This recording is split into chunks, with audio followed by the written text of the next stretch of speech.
this part of Europe, I think, is going to be the cornerstone of future growth. And Poland, I think, has to be the economic engine of that. The lesson from Ukraine, and from Israel, by the way, is if you can't win a conventional war, you don't start a nuclear war. Look, I mean, Germany is important for the economy, we all get that, but the most important country in NATO and for the US is Poland, period. Because it's the one on the front line, just like West Germany was in '89. Everything that matters starts in Poland. Hello everyone, my name is Eugeniusz Romer and this is YouTube channel of Układ Sił, a Polish foreign policy magazine. And today I have a pleasure to host James Carafano from the Heritage Foundation. Hello, sir. Yep, good to be with you. And obviously we are going to discuss the election in the US and the results of this election. So many people in the media, especially when they talk about Donald Trump, they use the word very often unpredictability. So do you think that unpredictability, which is attributed to Donald Trump, is something that can be considered as a flaw or maybe as a virtue? Well, personally, I actually don't find him unpredictable at all. Doesn't mean you always know exactly what he's going to do, but particularly when it comes to foreign policy, he's predictable in the sense that he is a traditional conservative foreign policy leader. Trump really became an adult in the 1980s. It's when he really started to emerge in the business world, became quite prominent. His role model, certainly on foreign policy, and really I think in many ways on leadership in general, was Ronald Reagan. And you know, he often, for example, talks about peace through strength, which is a kind of a classic Reagan approach to foreign policy. But traditional conservative foreign policy is really about what is in the national interest. There is no orthodoxy in the conservative Republican Party on what is the exact right thing to do in foreign policy, other than most everybody agrees is you ought to do the thing that's the best interest of the country, which is why Trump's moniker, America First, resonates, because it's my job to defend the interests of the American people. So even where Trump did things in the first term that I didn't anticipate, when you back analyze that, it made sense to me because I understand he was doing things that made sense in terms of what's good for the U.S. So he might say some things that people don't predict. He might throw things out there. He might challenge people. He might even want to provoke or inspire people. But unpredictable is not the right word for American foreign policy under Donald Trump at all.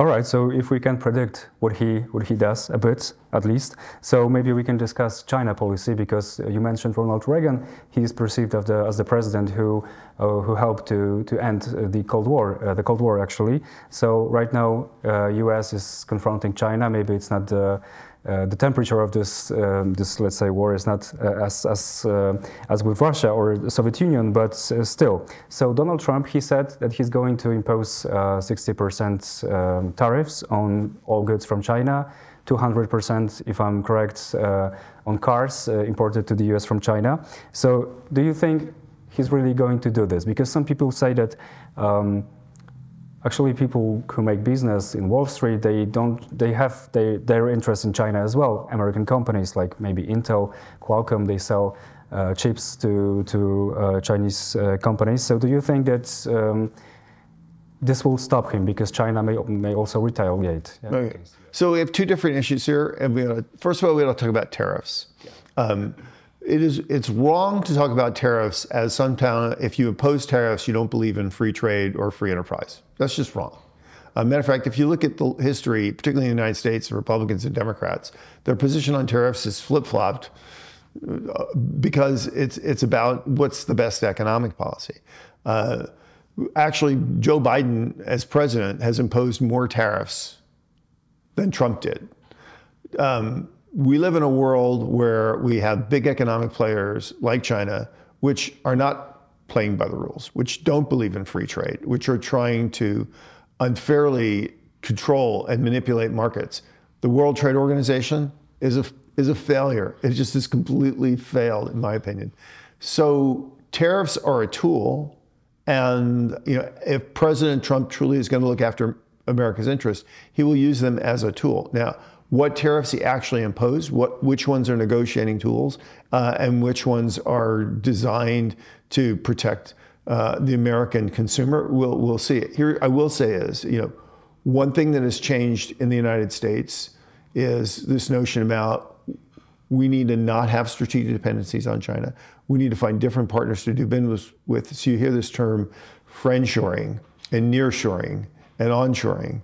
One of the things that China has done is it has tried to essentially control by companies in other countries to kind of bypass the friendshoring and onshoring policy.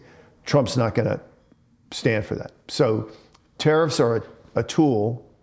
They are not a they are not a declaration that the United States economy is going to try to disconnect from the rest of the world.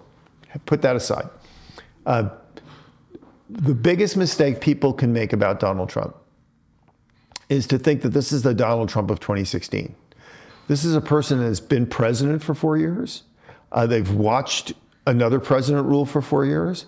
This is not a stupid man. And I think China, Trump's thinking has matured. When Trump ran for presidency in 2016, he recognized Americans had a lot of concerns about China. China in the U.S. is not a foreign policy. It's really a domestic policy. People see that China impacts the lives of everyday Americans. And so they've always wanted a president to do something about the China challenge. Trump basically saw China in 2016 as a balance of trade problem. And that if he hammered a good trade deal with China, problem solved. And honestly, he wasn't terribly worried about everybody else on the other economies as collateral damage. He figured fix the China trade thing and everything else will fall into place. President Trump left office in 2020, I think, recognizing that Americans see China as the pacing challenge. It's not just an economic concern, it's a security concern, political, diplomatic. And I think he takes the China challenge much, much more seriously. And he won't be looking at this just through an economic lens. There will also be other things, removing strategic dependencies, building partnerships with alternative countries other than China. So I think it remains to be seen what the policy is. But if you look at the team that he's assembled, if you live in Beijing, you're not happy, right? There are no panda huggers in this team so far, and yeah. I doubt there will be. Yeah, but I'm wondering if there is a reason to be happy in Wall Street, for example, because those companies, like I mentioned, Intel, Qualcomm, and many others that actually do business in China, they may experience some retaliation from Chinese government, from Chinese companies which are controlled by governments, maybe not so directly, but still. So do you think that this great business will have a say in the new administration? Well, a couple of things. First of all, if you look at the U.S. stock market since the election, obviously the business community is not freaking out about Donald Trump's presidency. They believe he's going to deliver a lot of prosperity. I mean, I think you have to put things in context. You can talk about a tariff, but then you have to look at the U.S. economy in aggregate. Energy prices are going to dramatically come down. Energy is one of the biggest costs of doing business. The regulations are going to go away. That's going to make it a lot easier to do business. So there are lots of things that are going to jumpstart the economy. And you might get a tariff, but you might get a lot of other things that really produce so much more wealth and economic activity overwhelms that. But I will say, look, the second thing is if you look at business, American business in China, they're already de-risking.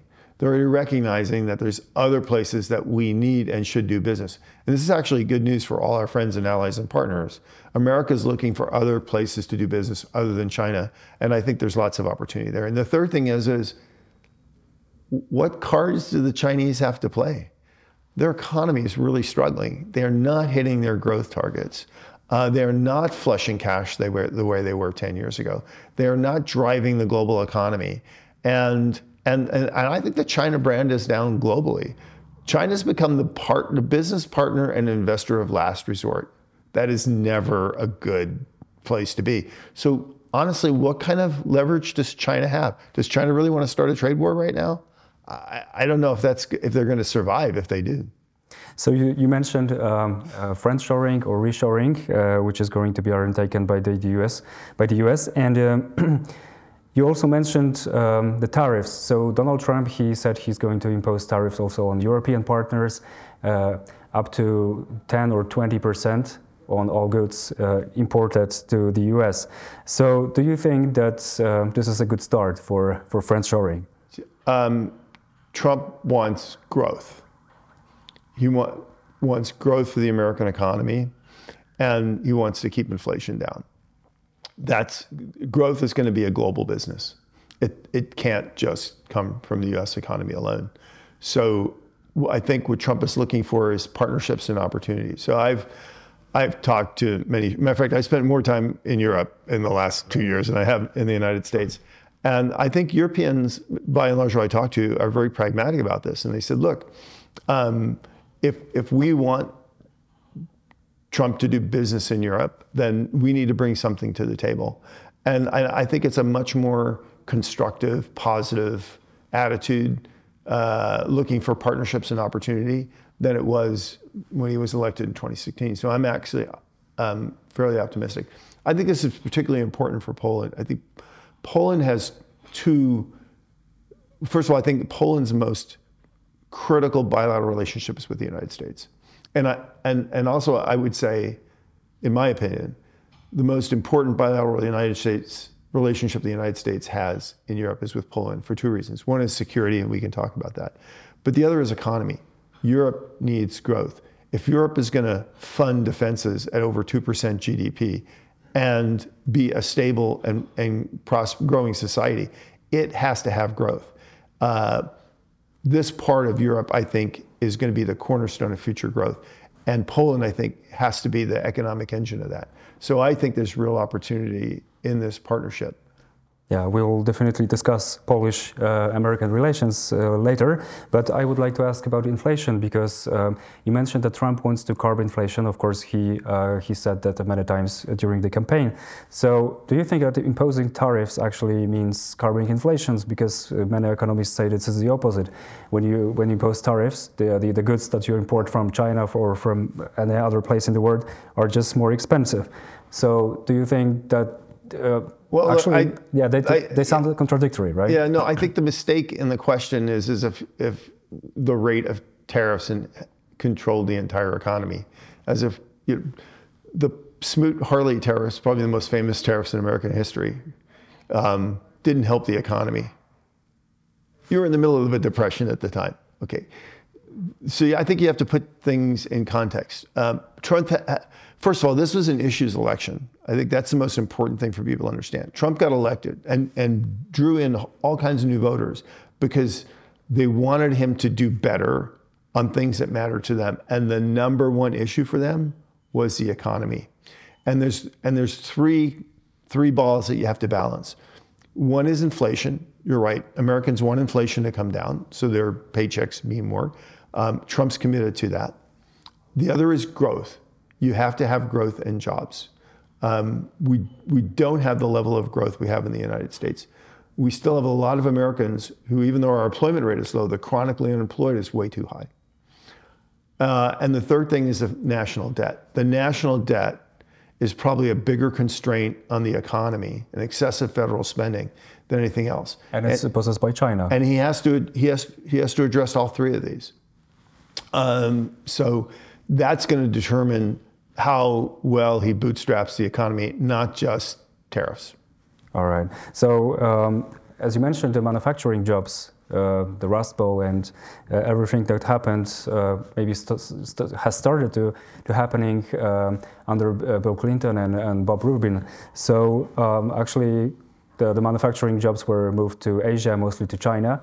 So do you think that actually any policy can bring them back to the US? So if the American citizens, they want to be blue-collar workers again, or are there enough people to work in such, let's say, places that were moved to China? Because Trump also says he wants to get rid of illegal migrants, right? So, or migrants in general. So do you think that there is enough labor in the US and enough will to actually do manufacturing jobs? Well, this is not the manufacturing base of the 1990s and the Rust Belt and Bill Clinton. Additive manufacturing, AI, I mean, it's a completely different industry. So I think the U.S. is well poised to address that industry. I don't think we need 10 million, 20 million illegal immigrants in the United States. The problem with that is, sure, they work, but they're not free. The cost of supporting illegal immigration is in the trillions for all kinds of reasons. So on balance, the U.S. is better off without that. We do have a chronically underemployed workforce that we need to get back to work. So we actually do have a pretty significant work pool in the United States that we need to get back to work. And the other thing I said, look, if the United States needs immigrants, and everybody, all countries need immigrants of one kind or another for different expertise and everything. We have a legal migration system. We can bring in all the legal immigrants we need to work in the United States. So this notion that we have to have an illegal immigrant workforce in order to power the American economy, that's just not true. Okay, so this is America and internal issues, I think the most important ones for American voters and citizens. Maybe we can discuss Ukraine now, because I think Ukraine is one of the most important topics here in Poland. So the Wall Street Journal recently reported that according to some anonymous sources, the plan of Donald Trump's for Ukraine is to push both sides for some kind of armistice, and to creating a buffer zone between them, maybe somewhere around the current front line, and to invite people, soldiers or forces stabilizing this region from European countries like the UK, France, Germany, and Poland. So do you think this is a plausible scenario, and how do you assess it? Do you think that Poland should join such forces? Well, first of all, I would say, and this is from somebody that worked on the transition team in 2016, has known all the people around the president for a long time. The United States is not going to leave NATO, and I don't think we're going to abandon Ukraine. There's a couple of reasons for that. One is the obvious, is name me a scenario where the United States is better off if Putin conquers Ukraine and if NATO collapses. And the answer is you can't. So it makes no sense if you believe in America first and American interests that you'd abandon things which actually are helpful for you. The second is Afghanistan. The president Biden started his office with one of the most disastrous military reversals in modern times. That albatross, that stain, dragged him down for 4 years. Donald Trump's a lot of things. Stupid's not one of them. The notion that he would start off with abandoning Ukraine and watching it collapse and ripple across Europe, and then have to bear that failure for 4 years, Donald Trump does not like to lose. I just don't see that happening. The third thing is I don't think this is the crisis scenario everybody portrays it in. Look, I was in the military in the 1980s. I was stationed in Europe.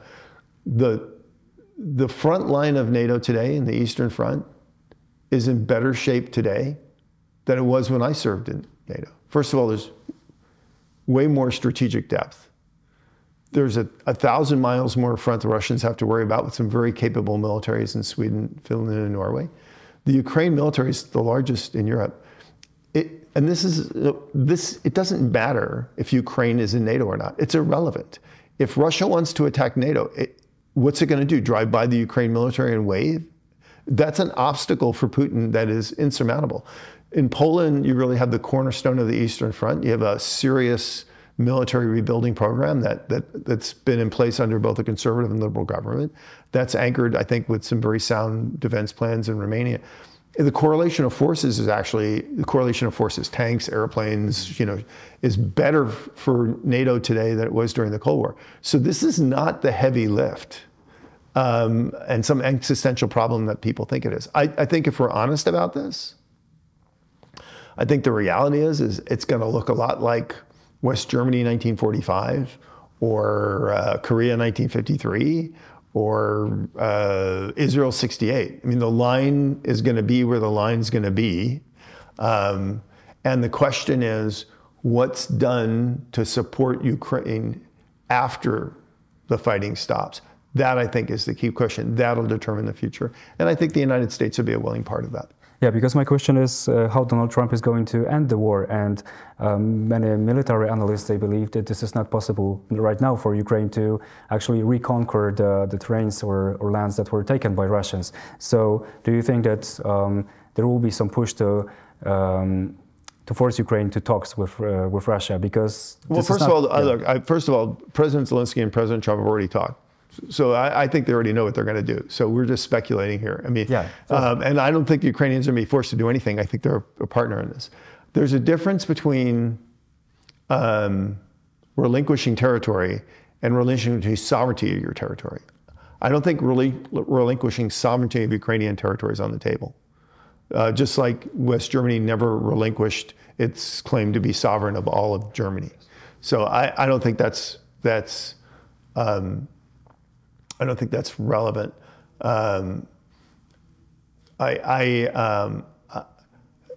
Only Vladimir Putin, you know, people say Trump will end the war. Trump said Trump will end the war.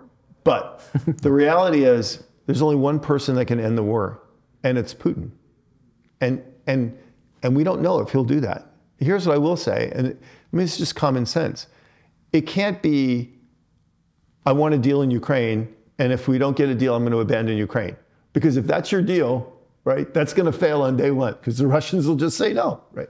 So the only way you can even possibly credibly make a deal with the Russians is you have to put consequences on the table for them that are so severe that if they don't take the deal, then they're going to be way worse off than they were before. Now, I think that sounds like the kind of deal Donald Trump would make. I personally, this is my personal opinion, I don't agree that to have a free and independent Ukraine in the future that can thrive and prosper, Ukraine has to regain every inch of its sovereign territory. The reality is the frontier, the border of Ukraine is no more defensible than where they are now. So fighting all the way to the border, that doesn't make Putin stop. So I do think it'll end up where it is. This is my personal opinion. I haven't talked to Donald Trump in a really long time. I'm not part of the transition team. I don't know what the plans are. I think the idea of a peacekeeping force makes no sense to me. It's going to be NATO troops. They're going to be in the middle of Ukraine. You're in an Article 5 situation.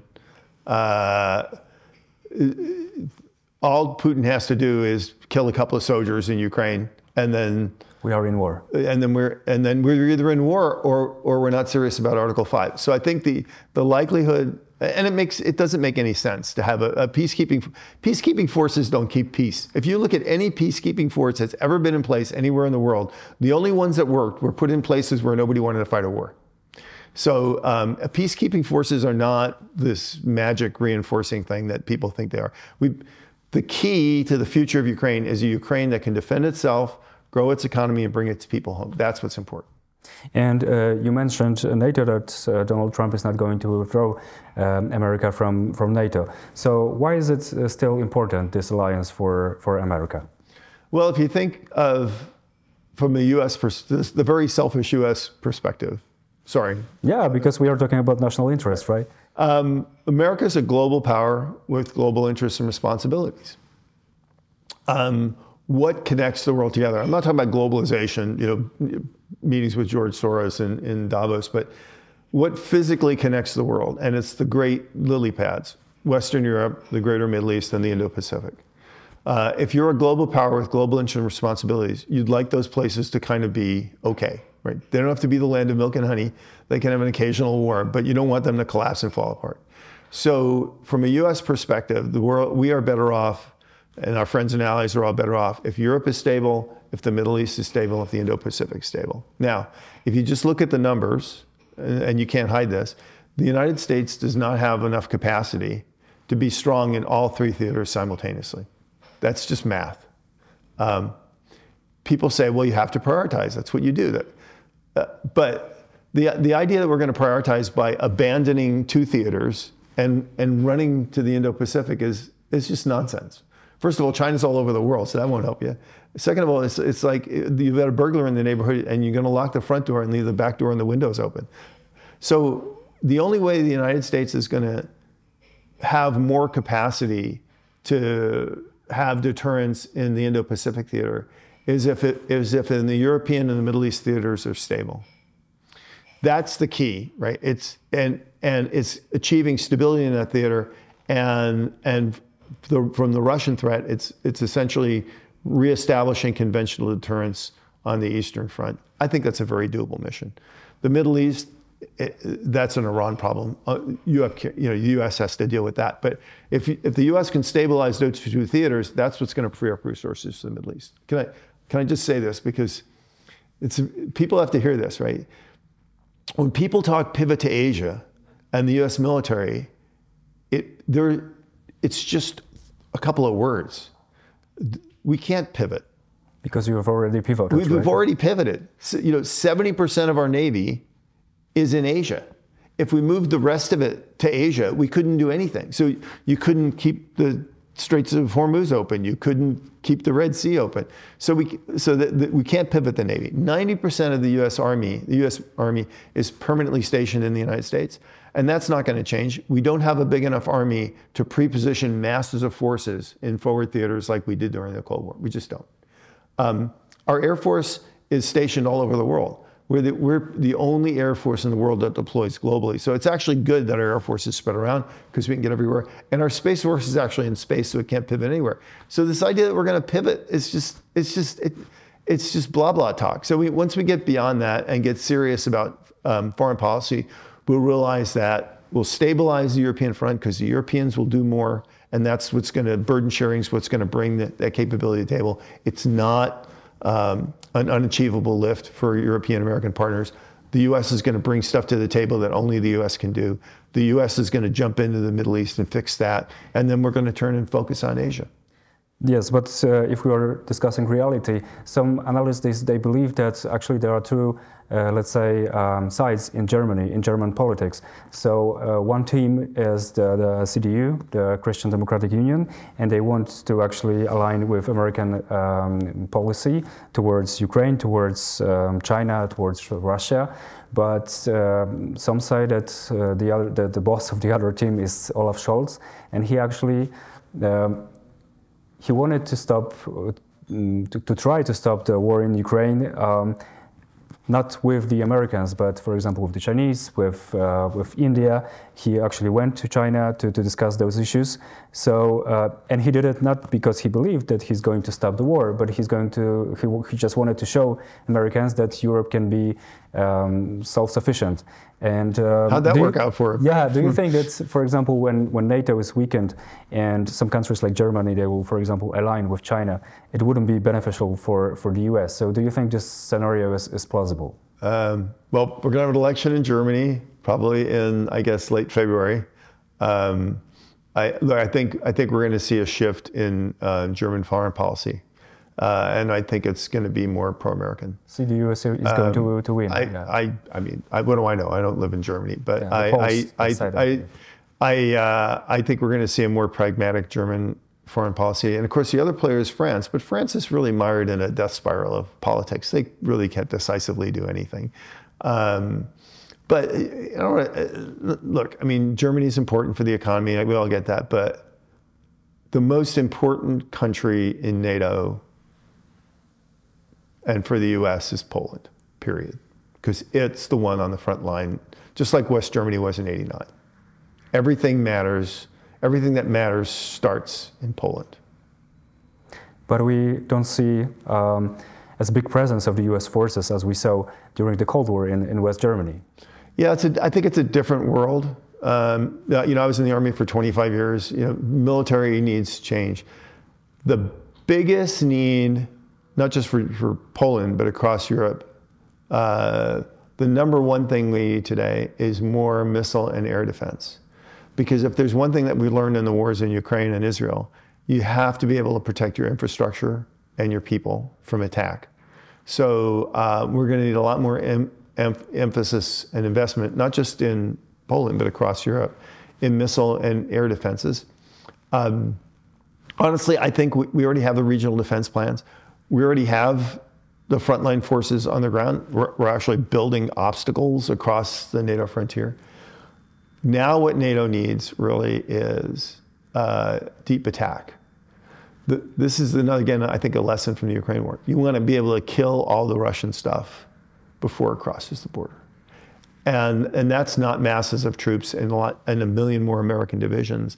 That's really, as you know, it's what's called ISR, intelligence, surveillance, reconnaissance, the capability to find the targets, which is way better than it was when I was in 1889,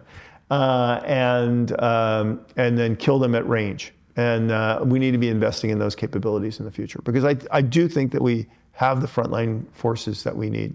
And I don't think we need 80 more American divisions. So I have two questions here.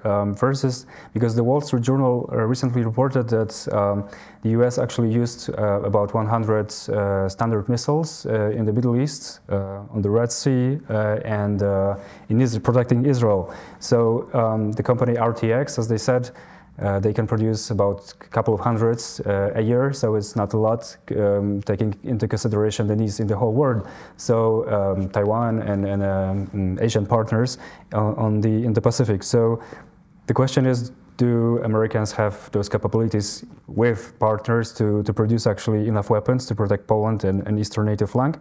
And my other question is, do you think that we should participate in the NATO nuclear sharing program, as if we are so important as you say? Yeah. So when I think we all realize that we don't have enough conventional munitions to fight modern war. That's not, by the way, just a NATO problem. Clearly, it's a Russian problem. and honestly, I'm not even sure it's not a Chinese problem. I don't know how deep the Chinese stockpiles are. Even the Iranians, they have drones, but on a lot of things. So I think investing in defense production, particularly in the munitions things, is the future. There's two separate problems here. And one is kind of dumb, what's called dumb things, everything from small arms to artillery rounds.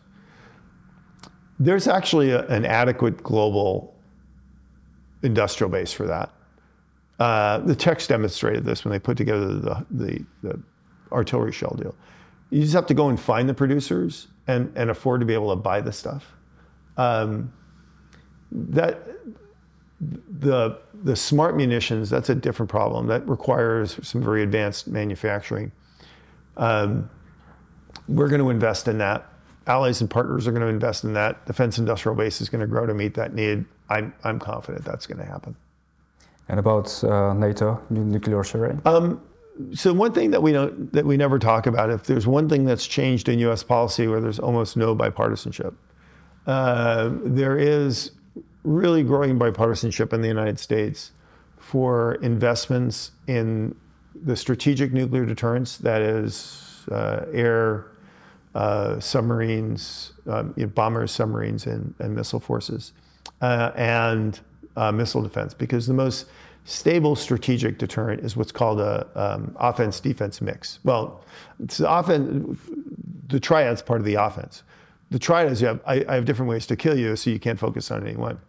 The defense part is I can protect my stuff. So the enemy that is feared the most is the one that can reach out and punch you in the face. But if you try to punch them, they can defend themselves. If you remember 20 years ago under Barack Obama, he wanted to get rid of nuclear weapons. He had this idea of the road to zero. The Democrats have completely abandoned that. The United States is committed to modernization. It's committed to expanding its nuclear deterrent. It's committed to building out strategic and theater air and missile defenses. I think we'll build more space capability as well. I have, even as we see the Chinese dramatically increasing their nuclear forces, I see a future of a very capable U.S. strategic umbrella. And I think we can have confidence in that.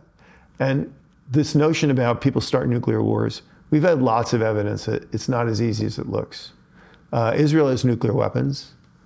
It's being attacked on 7 fronts right now. They didn't stop that. Russia has lots of nuclear weapons. Part of its country is occupied by a country that doesn't. They haven't started a nuclear war either. Here's the lesson in the Ukraine war. If you want to prevent a nuclear war, we have a conventional capability. People used to think that the bridge between conventional deterrence and strategic deterrence was theater nuclear weapons. I don't actually think that's true. I think nuclear weapons are useless, my personal opinion. But the lesson from Ukraine, and from Israel, by the way, is if you can't win a conventional war, you don't start a nuclear one. So if you want deterrence, invest in conventional deterrence. The United States will provide the strategic umbrella. I think that's the right way forward. But I understand the desire to kind of control your own destiny. But I think investing in conventional deterrence in Poland would be my opinion of the way to go. Obviously, the nuclear weapons are very expensive, not only to acquire them, but also to maintain them. But I think some people might not disagree with the lesson from Russian-Ukrainian war, because many analysts, they believe that actually Russian nuclear arsenal, it deterred the US from allowing, for example, Ukrainians to attack using long-range missiles. It wasn't Russian nuclear weapons. It was stupid American leaders. That's a big difference. So could you elaborate on this difference? Look, I mean, we had nuclear weapons in Vietnam, and we totally lost. The North Vietnamese just never believed we would use them, so they never stopped attacking. Nobody told the United States to be deterred by a threat that was. But look, and for somebody that's actually built nuclear weapons and planned how to use them. I mean, I spent a lot of my career in the military doing this. Here's the problem with a tactical nuclear weapon. First of all, there are actually a number of conventional weapons in the modern world that can do destruction that's pretty serious, and that can actually do destruction on the level of a nuclear weapon without creating all the messy parts. So first of all, you don't need tactical nuclear weapons to blow up big things in countries. Every weapon is fire and maneuver, right? You only blow things up so you can maneuver forces to accomplish something. Nuclear weapons are no difference. So the Russians, for example, they can drop a nuclear weapon, they can blow something up, but can they actually exploit that? Would the Ukrainians stop fighting? No, of course not. The Russians actually don't have any forces trained to operate in a nuclear environment. If they detonate a nuclear weapon, the reality is the Russian army would probably run away. And look, I mean, you would get worldwide condemnation for this. So they're just not very practical weapons. I spent 20 years in NATO trying to figure out how to make theater nuclear weapons useful for something, and I could never figure it out. So. All right, so let's discuss Polish-American relations, because there is a huge discussion in Poland right now how we should react to the election in the US, and how different political parties and forces in Poland reacted to the fact that Donald Trump became president. So many people accuse the current government that its representatives, they insulted Donald Trump in social media, for example, or in their public speeches, like even our Prime Minister, Donald Tusk. But on the other hand, some people say we should not care that much because we are sovereign, and we should have normal relations with anyone. So what's your opinion on the future of our relations, taking into consideration that our current government is rather liberal, and of course Donald Trump is considered as a member of or chosen from the Republican Party as a conservative? Well, first of all, I'd say is Donald Trump's a big boy. He can take a few insults. If you look, for example, at his vice presidential candidate, his vice president is going to be somebody who was once a very harsh critic of Donald Trump. Donald Trump didn't care. He has lots of allies in the Senate. Matter of fact, he has lots of allies, period, who were once very fierce critics of him, including JFK, who was the other presidential candidate. So, it's hard to hurt Donald Trump's feelings, let me tell you.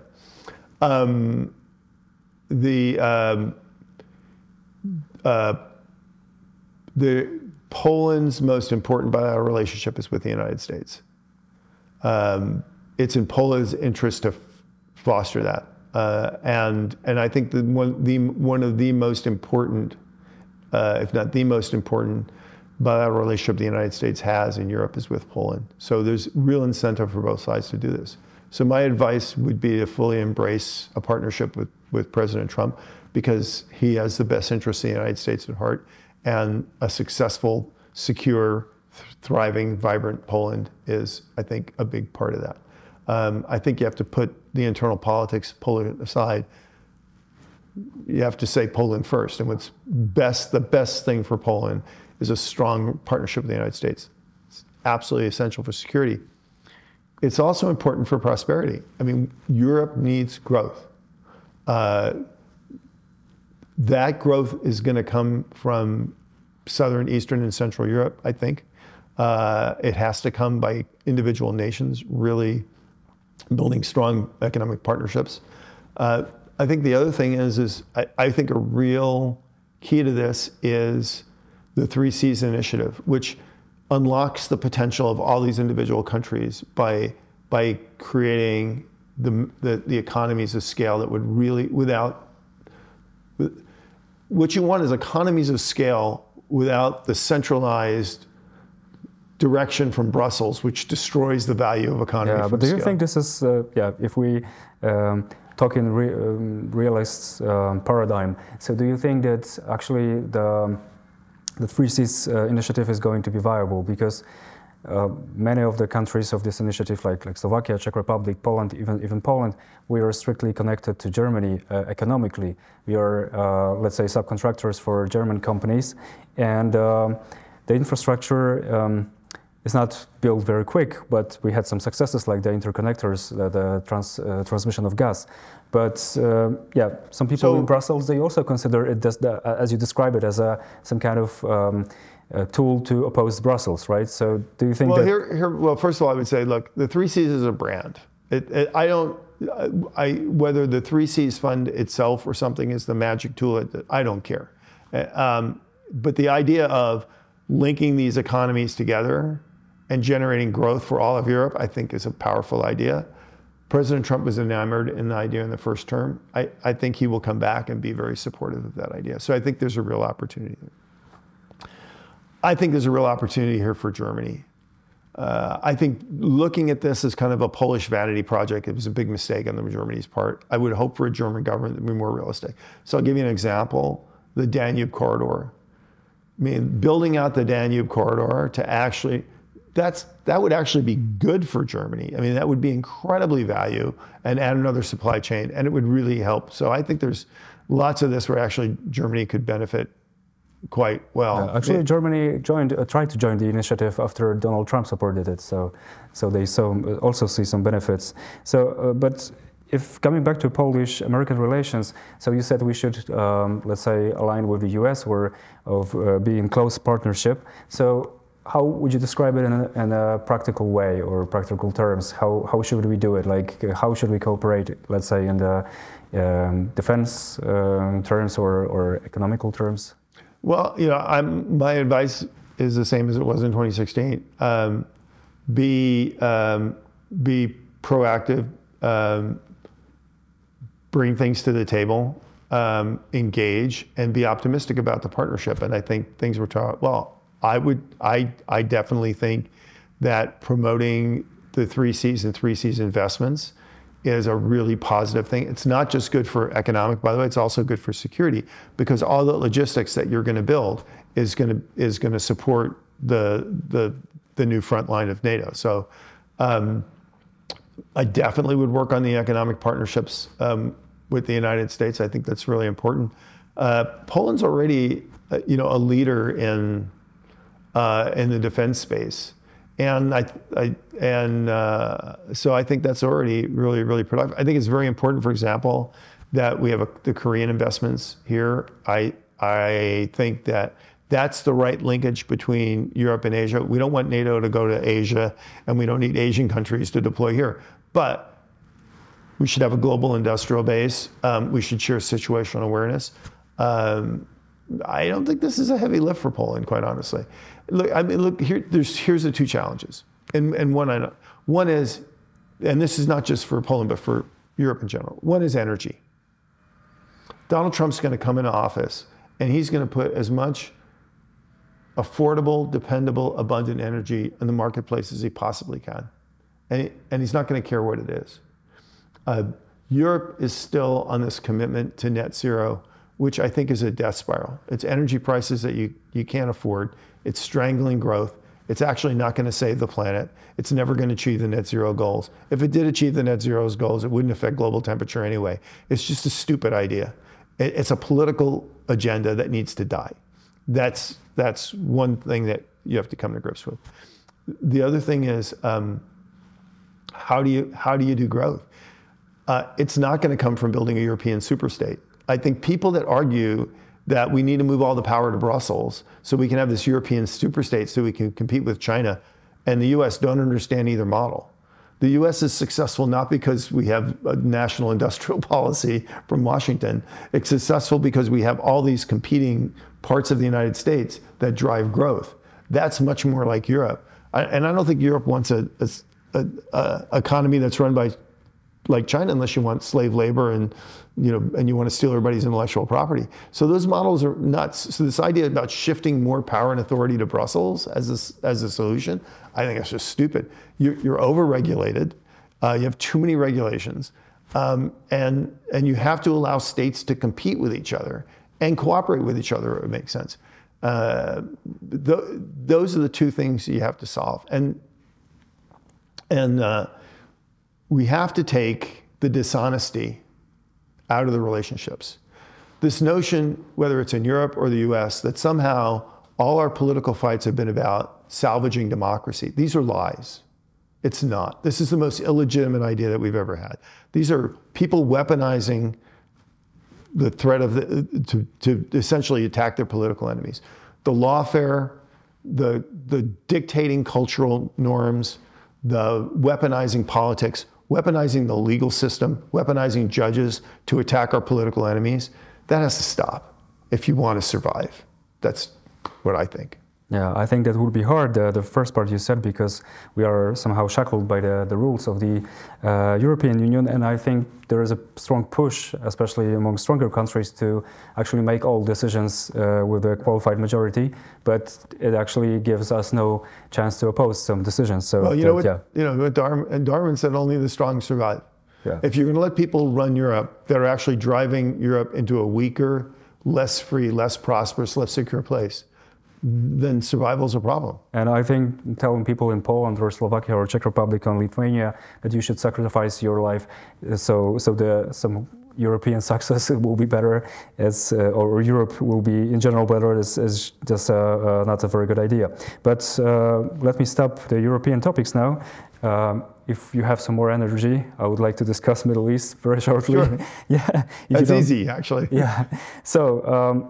So New York Times recently has reported, also citing the anonymous sources, that some in Iranian establishment actually they want to make a deal and they hope for a deal with Donald Trump, which is surprising because Donald Trump was the one who killed General Soleimani, because he was the one who withdrew from the deal that was made with Iran. He withdrew America in 2018. And actually, the Iranians, they plotted to kill Donald Trump in this campaign. So do you think that this is possible, that there will be some kind of deal between Iran and Washington? Look, I think Donald Trump's always ready to make a deal. The Iranians would have to bring an awful lot to the table. I don't know if, well, this is a Hobson's choice for them. They'd have to bring so much to the table that implementing it might actually threaten the future of the regime. On the other hand, when Trump is done with 2.0 of maximum pressure, the regime survival might be in doubt as well. So I think the Iranians have are going to wind up in a very bad place. Look, again, I don't speak for President-elect Trump, and I'm not part of the transition team, but I think there's clearly three parts to American strategy under Donald Trump. One is they are going to heavily go after Iran. Not regime change, not start World War III, but they're just going to put an enormous amount of pressure on the Iranians, drying up the money, political, diplomatic pressure and isolation. I mean, they're just going to hammer them day and night because they see Iran as the root of all evil in the region. And honestly, I think they're right. They're going to absolutely be an unequivocal ally of Israel and fully commit to Israel's right to defend itself. And then they're going to want to get back to the Abraham Accords and normalize relationships between the Arab states and Israel. Those are the three components of the U.S. strategy. When you look at the team that they've already appointed, this is not rocket science to see this is coming. I think actually most of the region is very excited about this, except unless you're an Iranian guy, maybe. So you mentioned Israel and Abraham Accords. So do you think that after October the 7th, this is possible to actually make normalize the relations between, for example, Israel and Saudi Arabia and other partners of the U.S. in the Middle East? I think Trump proved last time that the solving the future of Gaza and the West Bank, holding everything in the region hostage to that, was nonsense. I think Trump proved that. And I think the Arab states are very pragmatic and recognize that. I don't know what the future of Gaza and the West Bank is, or of Hezbollah. I know the administration will let Israel have a large say in how that's shaped. And I know the United States is not going to constrain its engagement in the region based on what happens there. I don't think there's going to be one person in this administration that will ever use the words two-state solution, other than to say, we don't care about two-state solution. I think we'll stop here. Thank you. I think we discussed a lot of very interesting issues all over the world. So that's enough for today. Thank you very much. James Carafano from the Heritage Foundation. Thank you, sir. That's really interesting. Thank you. That was probably one of the most comprehensive interviews I've ever had in my entire life.